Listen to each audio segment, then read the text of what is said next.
Good morning guys, and welcome to this edition of Hikelopedia. Now today I'm in Daxi in Taoyuan. Now this place, as you may already be aware, is famous for its old street where hordes of city dwellers descend each weekend to stroll and snack.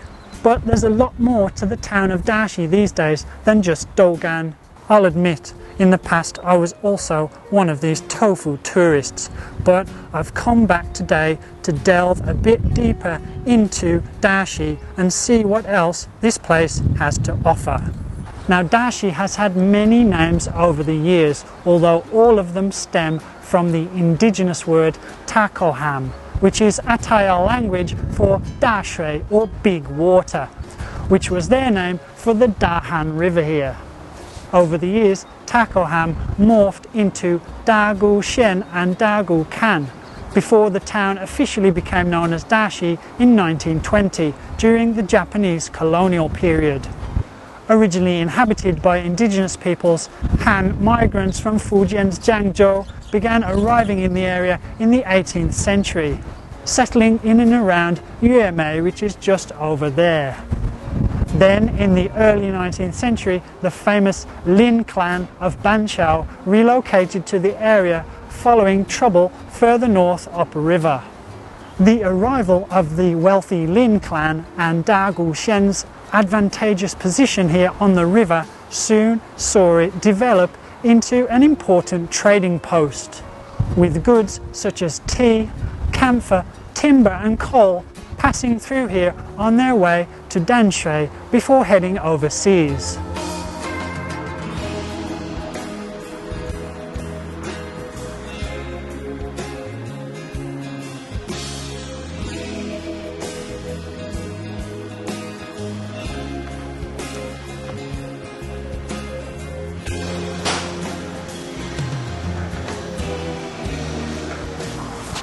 During its heyday, hundreds of merchant businesses, including many from overseas, set up in Daxi, located around today's Heping, Zhongshan and Zhongyang roads.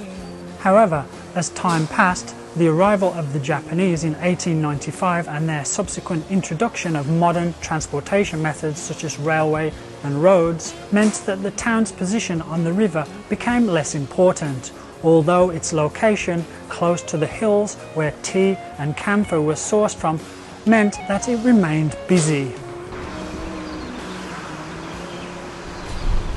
Looking at the river here, you would probably wonder how Daxi became such an important trading post given that the water levels are so low, but then you have to take into account that the Taoyuan Canal in 1928 and Shimen Dam in 1964 were both built further up the river and have no doubt had a big effect on the amount of water that flows through this stretch of the river these days.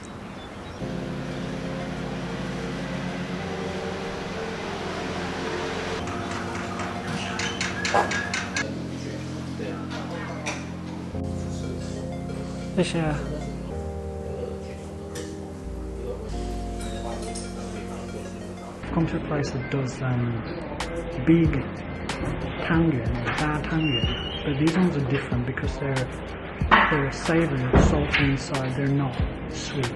So let's give them a try.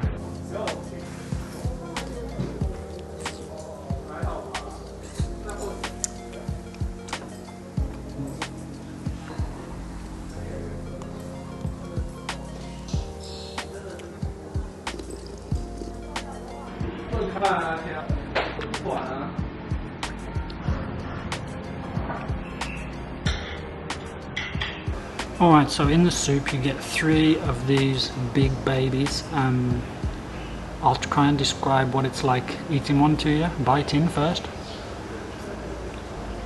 It's kind of like biting into a big ball of muaji, which is the sticky rice, usually sweet. But inside you've got lu rou fan. There's minced meat, minced pork, tofu, and there's shallots, and then there's kind of like a meaty sauce as well. Haven't had it for a while, but I don't think it will be long before I have them again because they're pretty delicious. A meaty, chewy bite. Then you've got the soup, which is kind of like a watery meat broth, but there's also celery, which is not so good, and then spring onion, the green parts I think, or chives maybe, I'm not sure, but it's got a nice flavour. Except for the celery. I hate celery.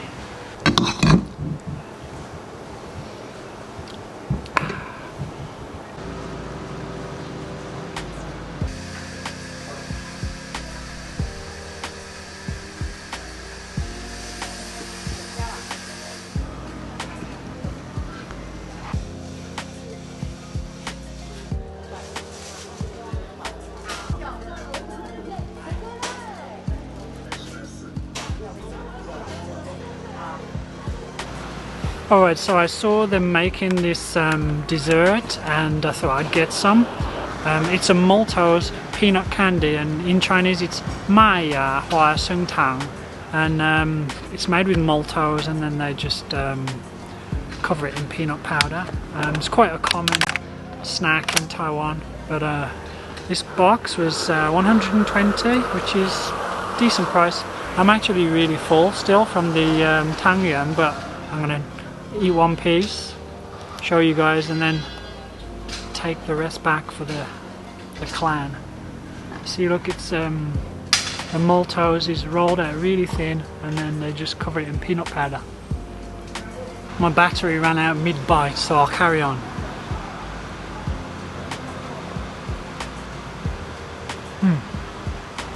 It's very chewy and light, covered in peanut.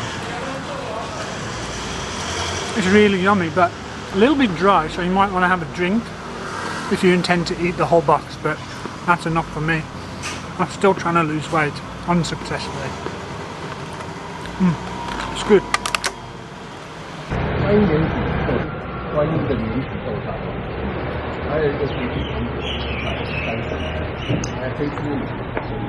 First time I've ever done this is a couple of bars that open and put some chili sauce inside.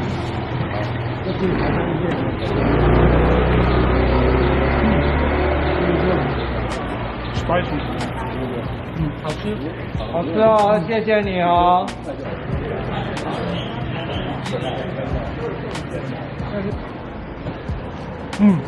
The boss gave me a free sweet one. It's inside is lotus seed and red beans. It's really tasty. If you're in Daxi, you should check it out.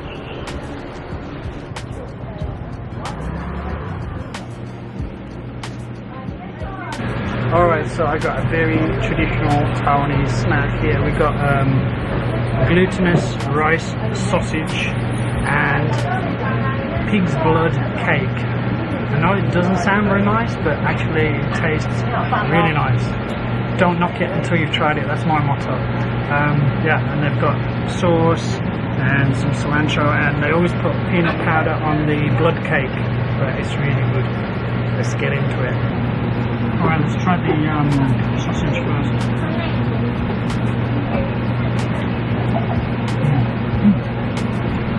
There's not much taste to it, but of course it's just rice and the sausage, and then there's the sauce, which gives it a bit of extra flavour.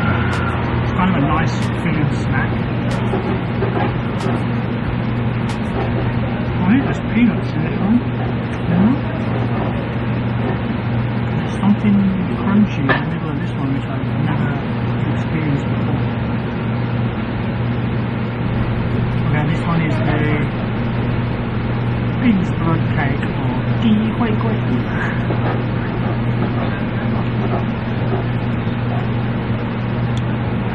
It's kind of like the Taiwanese version of one of my favourite snacks back in England, which is black pudding, which is blood sausage.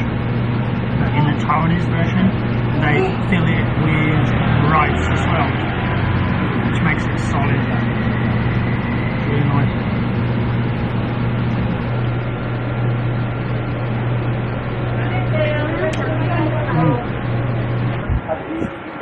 That was good. I'm full up now, ready to carry on having a look around.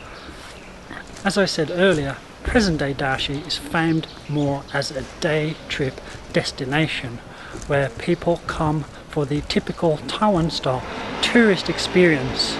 And while the old streets and their Japanese era Baroque style houses are fun to explore for an hour or two, these days there are quite a few new attractions, many of them Japanese colonial era buildings that have been recently renovated and opened to the public. So let's go and check some of them out.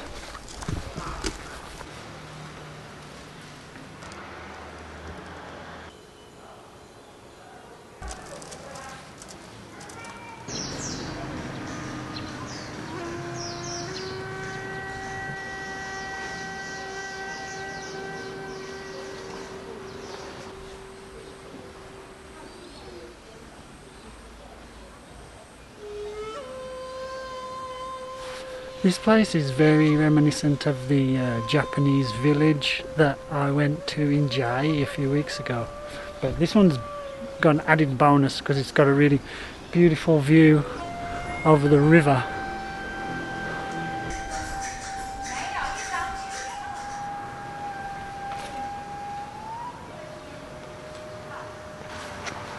This is the former martial arts dojo, and I keep expecting to see Mr. Miyagi walk out the front door.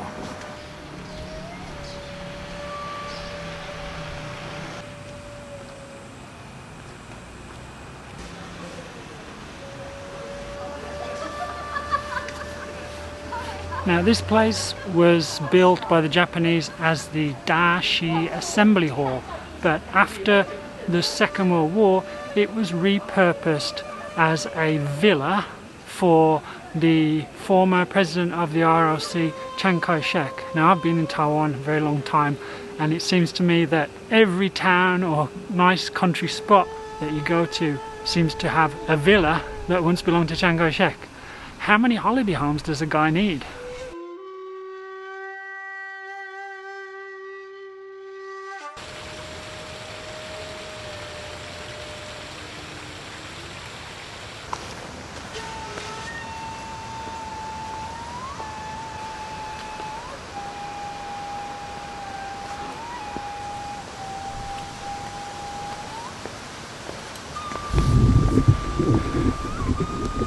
And this is what's left of Daxi's former Shinto shrine, although the architecture of its replacement is rather questionable in my opinion.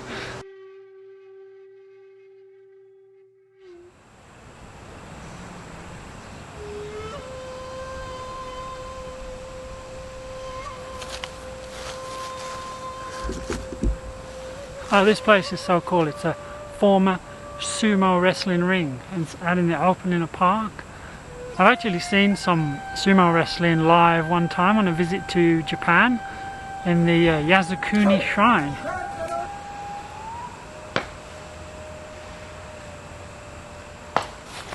Some of my friends would say I'm actually qualified to be a sumo wrestler. Not all of the attractions are of Japanese origin, as just a kilometre or so out of town in Yuemei is the Li Tengfang residence, a beautifully preserved Hakka-style house. It was built between 1860 and 1864, in part to commemorate Li, the third son of a rice merchant, passing important government exams. It is a beautifully preserved property and definitely worth spending some time to explore. And it's also free. And just before leaving Daxi, I bought even more food, this time some yo fan, so I could take home and have it for dinner. It was a good decision, as this was delicious. Okay guys, that's it. I'm done for the day in Daxi. Time to head home. Hope you enjoyed the video today. If you did, you know what to do. Give me a thumbs up, subscribe, and hit the bell for notifications. If you want to support the channel like these really generous people did last week, then go to my Buy Me a Coffee page. Alright, that's it. Take it easy. I'll see you next week. Over and out.